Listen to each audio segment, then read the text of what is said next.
So what up gang, this is Asian Boy Mark and for today's video mga men, a day in my life type shit muna tayo mga men. Share ko lang sa inyo kung ano bang mga ganap ko dito sa Dubai, kung ano yung mga trip namin ng mga tropa ko at kung saan kami nang papadpad. So 11:30 pa lang mga men, rumekta na ako dito sa Singo Paintball. Actually pangalawang beses na namin dito. Sobrang solid ang experience, iba talaga yung adrenaline rush lalo na pag dyan yung tropa. Bago mag-start, syempre asaran muna at kulitan. Hey beautiful lady, ang ganda naman ito bro. Ganda rin naman ito. Arabic pa. Ay, putik!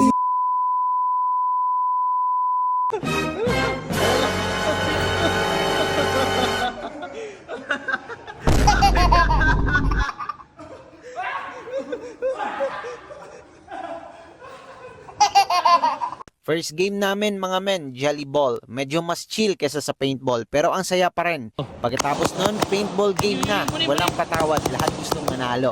Pagkatapos ng matinding laban, video okay sesh naman mga men.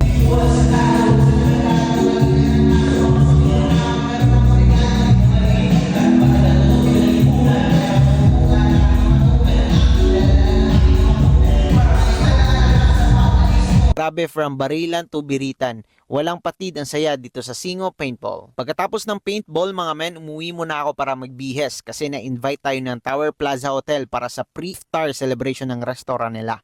Kasama ko dito yung tropa kong si Hunter Giro. Siya lang available, busy kasi yung ibang tropa.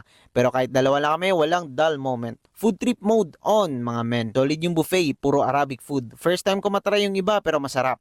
Hindi na rin namin pinansin yung mga paligid kahit kami lang yung Pinoy. Enjoy lang sa vibes at sa live performances nila. Plus grabe yung view dito, kitang-kita yung Sheikh Zayed Road, sobrang aesthetic lalo na sa gabi. After namin sa Tower Plaza Hotel mga men, dumaan pa kami sa Riga Night Market. That's it mga men, share ko lang sa inyo yung mga ganap ko dito sa Dubai.